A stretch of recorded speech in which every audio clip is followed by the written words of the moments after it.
డాక్టర్లపై దాడులంటే ప్రాణాలు కాపాడే డాక్టర్లపై దాడులంటే మహిళలపై దాడులను మహిళలపై దాడులను రైతులపై దాడులను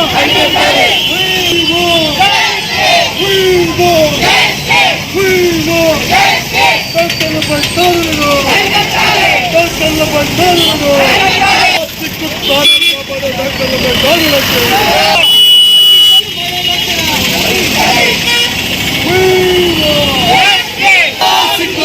మహిళా డాక్టర్లపై దాడులంటే మహిళా డాక్టర్లపై దాడులంటే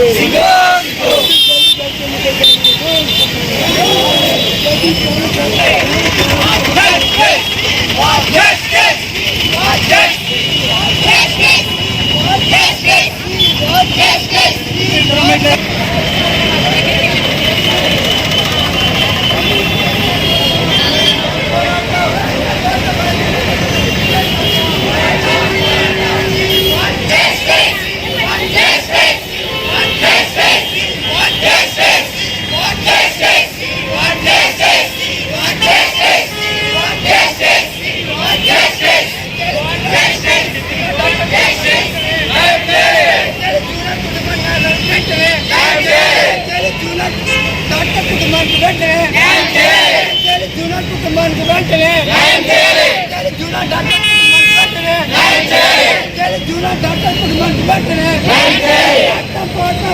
జరిగేంత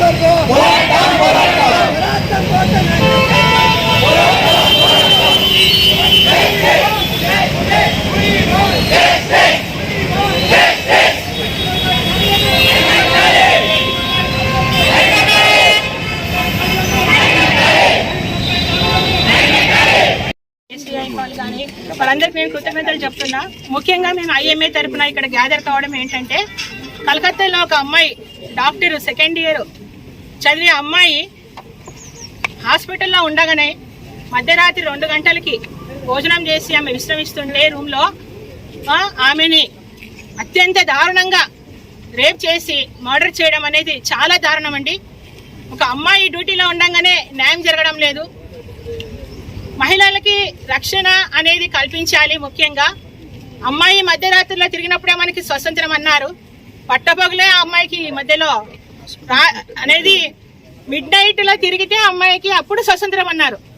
ఒంటరిగా ఒక మహిళ అనే అమ్మాయి సెకండ్ ఇయర్ పీజీ చదివే అమ్మాయికి, వృత్తిపరంగా డ్యూటీలో ఉన్న అమ్మాయికి న్యాయం జరగలేనప్పుడు, ఒక స్త్రీ ఒంటరిగా వెళ్తున్నప్పుడు ఆ స్త్రీకి ఏమి న్యాయం కల్పిస్తుందని ఇక్కడ ఉన్నటువంటి గవర్నమెంట్ అయితేనేమి ప్రభుత్వాలని నేను కోరుతున్నా. 8 రోజులుగా ధర్నాలు చేస్తున్నారు డాక్టర్లు. వారి ముందుకొచ్చి అంత అన్యాయంగా ఎవరైనా కానీ చూస్తేనే అది సూసైడ్ కాదు, అది మర్డరు అనేసి పోస్ట్ మార్టం రిపోర్ట్లలో కూడా నిజాన్ని వెల్లడించకుండా దాచిపెట్టి ఆ అమ్మాయికి అన్యాయం చేస్తున్నారు. అంటే ఒక పేదవాడు తప్పు చేస్తే 2 గంటలకి 1 గంటకి పట్టుకున్నాము, ఎన్కౌంటర్లు చేసినాము, విరు చేస్తాం అనడం తప్పు. పేదవాడైనా ఉన్నవాడైనా తప్పు చేస్తే శిక్ష ఒక రకంగా ఉండాలి. వారు ఎంత పెద్దవారైనా వారి కుటుంబానికి న్యాయం జరగాలి. వారిని బహిరంగంగా అందరూ చూస్తుంటే ఉరి తీయాలని మా ఐఎంఏ తరఫున మేమందరూ డిమాండ్ చేస్తున్నాము. ముఖ్యంగా మహిళలకు మేము కోరేది ఏంటంటే, ఏ మహిళ అన్నా కావచ్చండి, ఒక డాక్టరే కాదు, నర్స్ కావచ్చు, ఒక ఏఎన్ఎం కావచ్చు, ఒక ఆశ కావచ్చు, లేదా ఇతర డిపార్ట్మెంట్ లో ఉన్నటువంటి అమ్మాయిలకి రక్షణ పరంగా గవర్నమెంట్ కఠినమైన నిర్ణయాలు ఇలాంటివి జరిగినప్పుడు ఇంకొకటి ఇట్లాంటివి చేయాలంటే వెన్నులో వణుకు పుట్టాలన్నటువంటి ప్రభుత్వాలు ఇప్పుడు నోరు ముచ్చుకొని ఉంటున్నాయి. కనీసము వారి కుటుంబానికి కానీ జరిగినట్టు అన్యాయం కట్టి ఏ ప్రభుత్వాలు ముందుకొచ్చి మాట్లాడడం లేదని నేను ఒక స్త్రీగా మాట్లాడుతున్నానండి. ప్రభుత్వాలు ఎక్కడం కాదండి, ఎక్కిన తర్వాత న్యాయం చేయాలి. 8 రోజులుగా కనీస అవసరాలు లేవు, డాక్టర్లకి కనీస అవసరాలు లేవు, రక్షణ లేదు, బాత్రూమ్కి వెళ్ళాలంటే టాయిలెట్ లేవు, ఓవర్ టైమింగ్స్, వర్కింగ్ అవర్స్ ఇవన్నీ భరిస్తూ అయినా ఒక డాక్టర్ ప్రాణం పోయినా మానవత్వంతో ఎమర్జెన్సీ మేము విరమించకుండా ఎమర్జెన్సీ ట్రీట్మెంట్ కూడా మేము చేస్తూ ఉన్నామే. మరి మా డాక్టర్ల కోసము ఏ ప్రభుత్వాలు ముందుకొచ్చి మా న్యాయపరమైన డిమాండ్లని స్వీకరిస్తుందని మేము కోరుకుంటున్నాం. ముఖ్యంగా కలకత్తాలో జరిగిన అమ్మాయి తల్లిదండ్రులకి, అమ్మాయి మనశ్శాంతికి న్యాయం జరిగేంత వరకు మేము ఇంకా ఉధృతంగా ముందుకు పోరాడతాం. ఇది వదిలే ప్రసక్తే లేదు. ప్రతి అమ్మాయికి రక్షణ కల్పించే విధంగా గవర్నమెంట్ ఖచ్చితంగా రూల్స్ పాస్ చేయాలి. పాస్ చేయనంత వరకు మేము ఇట్లనే పోరాడుతూనే ఉంటాము. మా ఐఎంఏ తరఫున ఎమర్జెన్సీ సర్వీసెస్ కూడా ముందుకి మేము ఆపేస్తామని గవర్నమెంట్ కి హెచ్చరిక చేస్తున్నాము. అయ్యో, ఒక అమ్మాయిని ముడితే వెన్నులో వణుకు పుట్టాలన్న ప్రభుత్వాలు ఇప్పుడు ఏం చేస్తున్నాయని అడుగుతున్నా. ముచ్చుమరిలో ఒక 3 ఏళ్ల అమ్మాయి బాలికను అత్యంత క్రూరంగా బాడీ కూడా దొరకలేదు. ఏ ప్రభుత్వాలు అంటే గత ప్రభుత్వాలు మాట్లాడలా, ఈ ప్రభుత్వాలు మాట్లాడలేదు. స్టూడెంట్ ఫెడరేషన్లు ఉన్నాయి, మీడియా ఉన్నాయండి, మీరు మా ముందుకు రారండి, న్యాయం అడగరా? ఒక డాక్టర్ కి ఒక అమ్మాయి అక్కడికి ఎందుకు వెళ్ళింది? ఆ డ్రెస్ వేసుకోవడం వల్ల అమ్మాయికి ఇలా అయింది, వెళ్ళలేని ప్లేస్ కి వెళ్ళింది అంటున్నారే. ఇప్పుడు ఉన్న వృత్తి దగ్గర ఆమెకి అన్యాయం జరిగినప్పుడు గవర్నమెంట్ ముందుకు ఎందుకు రావడం లేదు? గవర్నమెంట్ ఇంతగా మేము కష్టపడుతున్నాం, ప్రాణాలు పోస్తున్నాం, ప్రాణాలు నిలబెడుతున్నామే. ఒక్క డాక్టర్ ఏదన్నా పేషెంట్ కాంప్లికేషన్ వల్ల హాస్పిటల్లో చనిపోతే డాక్టర్ల నిర్లక్ష్యము అని అందరు కూర్చొని ధర్నా చేస్తారే. ఇప్పుడు ఒక డాక్టర్ చనిపోతే ఎంతమంది వచ్చి హాస్పిటల్ ధర్నా చేస్తున్నారండి? నేను తెలక అడుగుతున్నా, ఎంతమంది వచ్చి చేస్తున్నారు? లక్షల మంది ప్రాణాలను కాపాడే డాక్టర్ కి ఒక ప్రాణము లేదంటే మన భారతదేశంలో మనం పుట్టి సిగ్గుచేటండి. సిగ్గుచేటు మన మహిళలుగా ఉండడం భారతదేశంలో సిగ్గుచేటుగా కావచ్చు. రేపొద్దున స్వతంత్రంగా ఒక దగ్గరికి వెళ్ళి చదువుకోవాలంటే తల్లిదండ్రులు భయపడకూడదండి. ఎట్లా? తల్లిదండ్రులు భయపడకూడదు, ధైర్యంగా ఉండాలి. ప్రభుత్వాలు పెట్టిన జీవోలు, ప్రభుత్వాలు పెట్టే కఠినంగా నా కూతురు ఎక్కడున్నా క్షేమంగా ఉందన్నప్పుడే ప్రభుత్వాలు ముందుకు కూడా వెళ్తాయి. మనకి ఇప్పుడు చూసాం, బంగ్లాదేశ్ లోనా పిఎంనే తెచ్చినాం.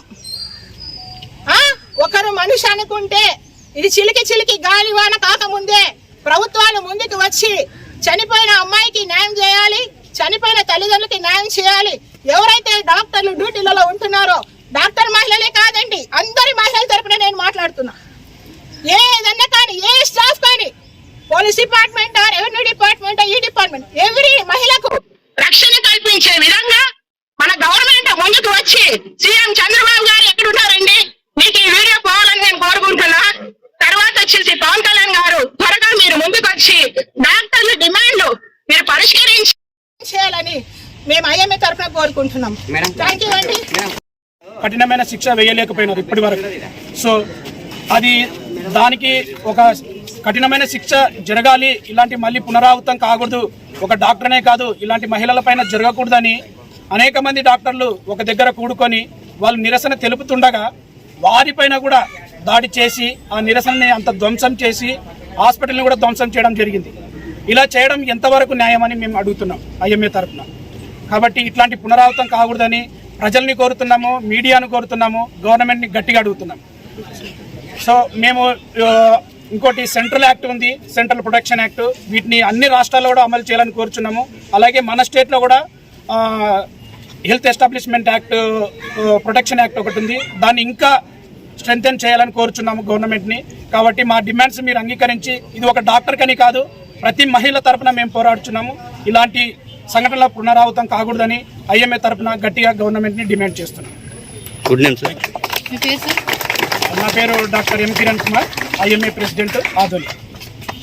సంఘాలు కానీ, ఎస్ఎఫ్ఐ సంఘాలు కానీ, అదర్ ఆర్గనైజేషన్స్ మాకు సహకరించి ఈ ర్యాలీలో పార్టిసిపేట్ చేసినందుకు ప్రతి ఒక్కరికి ఆధునిక అయ్యే తరఫున ధన్యవాదాలు తెలియజేసుకుంటున్నాము. అలాగే పారామెడికల్ స్టాఫ్ కూడా మేము ధన్యవాదాలు తెలియజేసుకుంటున్నాము.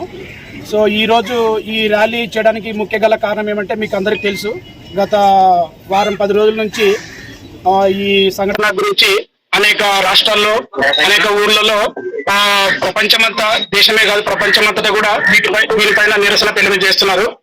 ఒక మహిళా డాక్టర్ వాళ్ళు ఎక్కడో అడవిలో ఉండలేదు, ఎక్కడ రోడ్డు పైన పోలేదు, అసభ్యకరమైన డ్రెస్సులు వేసుకోలేదు. మేడం చెప్పినట్టు ఒక 10 మంది ఉండే చోటు ఒక హాస్పిటల్లో తను డ్యూటీస్ చేస్తుండగా తన పైన దుండగులు వచ్చి ఆమెని అత్యంత దారుణంగా రేప్ చేయడము. వివిధ విద్యార్థి సంఘ నాయకులకు, యువజన నాయకులకు మేము ఒక్కటే తెలియజేసుకుంటున్నాం. దాదాపుగా ఈరోజు డాక్టర్కి దాడి జరిగింది. నిన్నటి రోజుల్లో చూసుకుంటే చాలామంది మహిళలు ఇలా ప్రతిరోజు ఏదో ఒక న్యూస్ చూస్తూనే ఉన్నాం తప్ప ఎక్కడికి ఆగటం లేదు. దయచేసి ఆమె ఎక్కడో సార్ గారు చెప్పినట్టు ఎక్కడో అడవిలోను కానీ లేకపోతే రోడ్డు మీద పోతున్నప్పుడు కానీ ఎవరో అల్లరి యువకులు ఏదో చేయలేదండి. చాలా దారుణంగా చదువుకున్న వ్యక్తులే ఆ డాక్టర్ని చాలా తీవ్రంగా, మనం ఏదైతే పోస్ట్ మార్టం రిపోర్ట్ చూసుకుంటే దాదాపుగా చాలా బోన్స్, ఇక్కడ మెడ దగ్గర కూడా బోన్ బ్రేక్ అవ్వడం చాలా దారుణం. ఆ మహిళ ఎన్ని ఇబ్బందులు పడి ప్రాణం వదిలిందనేది మనం దృష్టిలో పెట్టుకోవాలి. ప్రతి ఒక్క మహిళని మన అక్క చెల్లెలాగా, మన అమ్మలాగా భావిస్తే ఇలాంటి ఆలోచనలు రావు. ముఖ్యంగా తల్లిదండ్రులు, అలాగే వివిధ టీచర్లు అయితేనేమి ప్రతి ఒక్కరు మహిళల మీద ఇలా మనం నడుచుకోవాలనే విధంగా ఖచ్చితంగా మోటివేట్ చేయాల్సిన అవసరం ఎంతైనా ఉంది. చాలా దారుణం అండి. మనం ఆ పోస్ట్ మార్టం రిపోర్ట్ నేను పొద్దున్నే చూడడం జరిగింది.